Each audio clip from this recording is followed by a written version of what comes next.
Alhamdulillahirrabbilalamin. Wassalatu wassalamu ala asyrafil anbiya wal mursalin Sayyidina Muhammadin wa ala alihi washabihi ajma'in, amma ba'du. Yang terhormat Bapak Ahmad Mahtum selaku dosen pembimbing Lembaga Keuangan Konvensional, dan tak lupa pula kepada teman-teman yang kami banggakan dan kami cintai.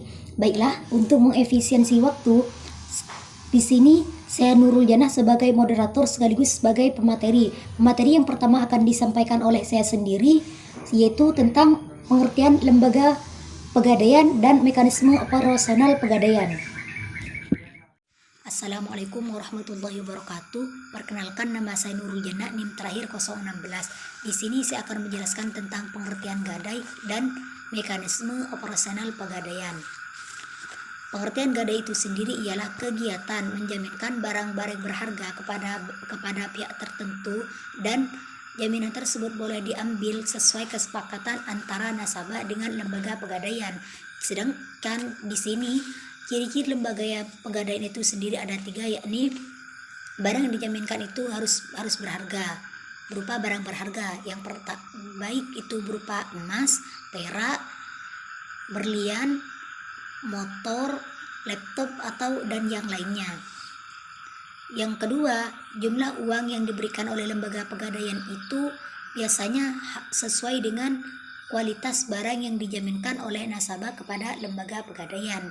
Yang ketiga, barang yang dijaminkan tersebut bisa diambil kembali ketika nasabah sudah melunasi hutangnya kepada lembaga pegadaian. Sekarang, mekanisme operasional pegadaian.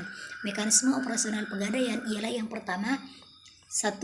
Nasabah mendatangi bagian informasi guna memperoleh penjelasan yang berkaitan dengan jangka waktu pegadaian, bunga yang ditetapkan oleh lembaga pegadaian, dan jumlah peminjaman yang akan diberikan oleh lembaga pegadaian kepada nasabah. Kedua, jika nasabahnya sudah mengetahui tentang prosedur pegadaian, maka nasabah langsung menyertakan barang jaminannya dan beserta KTP kepada lembaga pegadaian. Yang ketiga, pinjaman uang yang akan diberikan lembaga pegadaian itu sesuai dengan nilai barang yang dijaminkan oleh nasabah.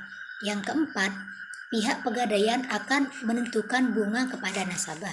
Yang kelima, jika nasabah dan lembaga pegadaian sudah sepakat, maka nasabah akan melakukan yang namanya gadai. Sekarang proses pengembalian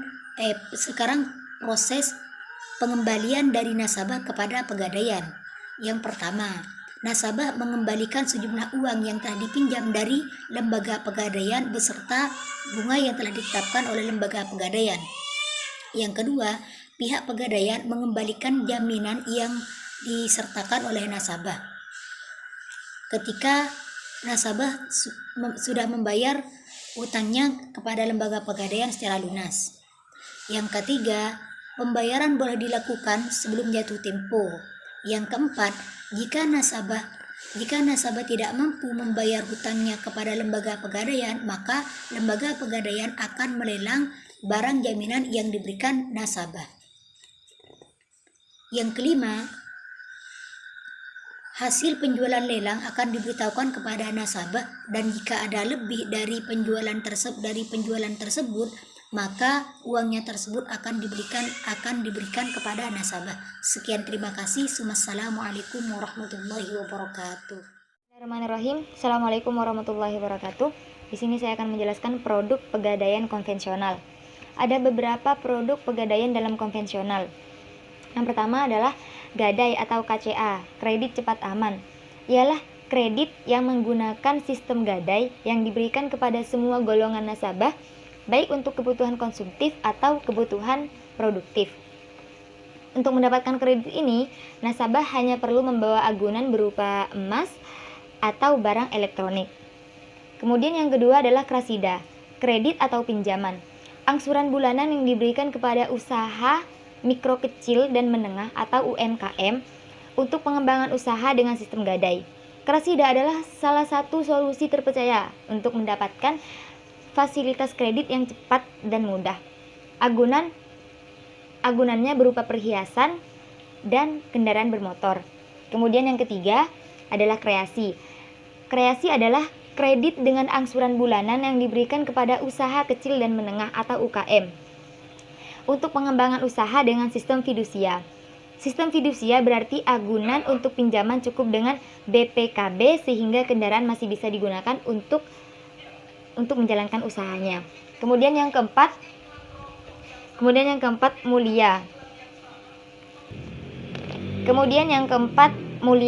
Mulia adalah layanan penjualan emas batangan kepada masyarakat secara tunai atau angsuran dengan proses mudah dan jangka waktu yang fleksibel.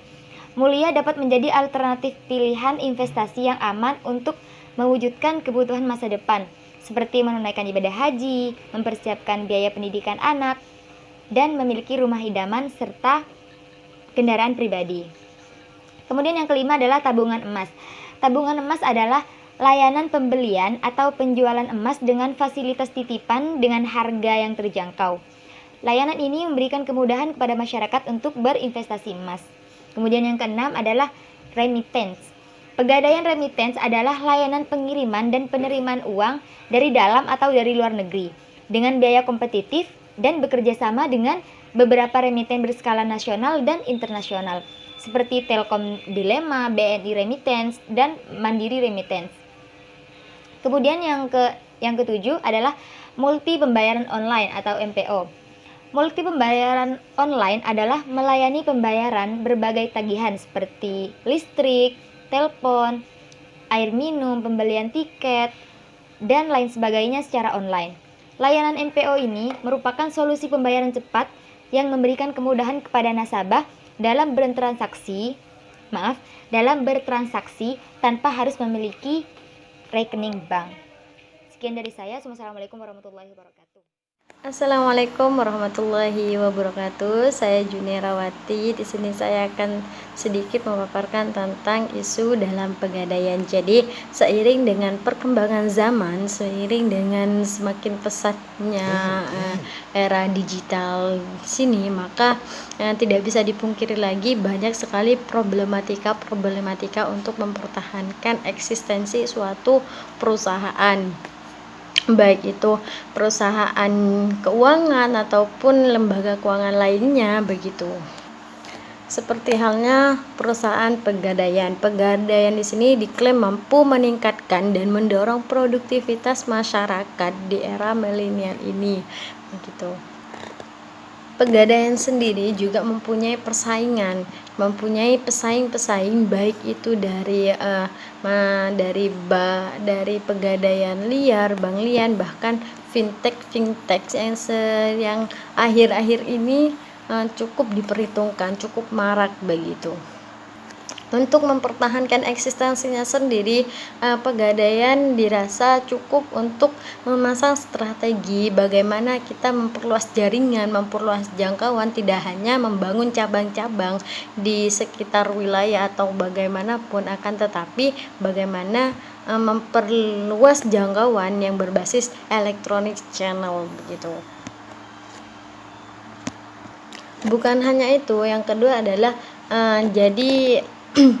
yang kedua adalah pesaing, di mana pesaing ini tidak hanya berupa pesaing yang berbasis elektronikal saja, akan tetapi bisa melalui pesaing yang manual seperti hanya gadai liar yang pada umumnya berada di tengah-tengah masyarakat, yang menawarkan berbagai produk yang dirasa prosesnya cukup gampang dan juga caranya mudah dan segera mendapatkan uang begitu, segera cair. Akan tetapi di sini yang menjadi perhitungan adalah suku bunganya. Jadi dalam pegadaian, perusahaan pegadaian itu menawarkan sekian persen bunga, kalau di pegadaian liar itu lebih tinggi bunganya begitu, sekitar dari Pegadaian sendiri mematok bunganya itu, perusahaannya Pegadaian sendiri yang berupa Persero itu mematok bunga dari berbagai produk yang berbeda dan juga ya bunganya juga. Assalamualaikum warahmatullahi wabarakatuh. Baik, saya akan melanjutkan presentasi dari pemateri sebelumnya, yaitu tentang perkembangan lembaga pegadaian. Perkembangan lembaga pegadaian itu sendiri dimulai oleh negara Eropa, yaitu negara Italia, Inggris, dan Belanda. Pengenalan usaha pegadaian diawali oleh masuknya kolonial Belanda, yaitu sekitar abad ke-19 oleh bank yang bernama Bank van Lening, di mana pada saat itu tugas pegadaian adalah membantu masyarakat untuk meminjamkan uang dengan jaminan gadai. Pada mulanya usaha ini dijalankan oleh pihak swasta. Namun dalam perkembangan selanjutnya, usaha pegadaian ini diambil alih oleh pemerintahan Hindia Belanda, kemudian dijadikan perusahaan negara. Menurut Undang-Undang Pemerintahan Hindia Belanda pada waktu itu dengan status dinas pegadaian. Kemudian pada zaman kemerdekaan, pemerintahan Republik Indonesia mengambil alih usaha dinas pegadaian dan mengubah status pegadaian menjadi perusahaan negara atau PN Pegadaian berdasarkan Undang-Undang Nomor 19 Tahun 1990. Perkembangan selanjutnya pada tanggal 11 Maret 1969 berdasarkan Peraturan Pemerintah Republik Indonesia Nomor 7 Tahun 1969 bahwa perusahaan pegadaian berubah menjadi perusahaan jawatan atau perjan. Kemudian pada tanggal 10 April 1990 perjan pegadaian berubah menjadi perusahaan umum atau perum pegadaian. Nah, mungkin itu saja presentasi dari saya, kurang lebihnya mohon maaf. Wassalamualaikum warahmatullahi wabarakatuh.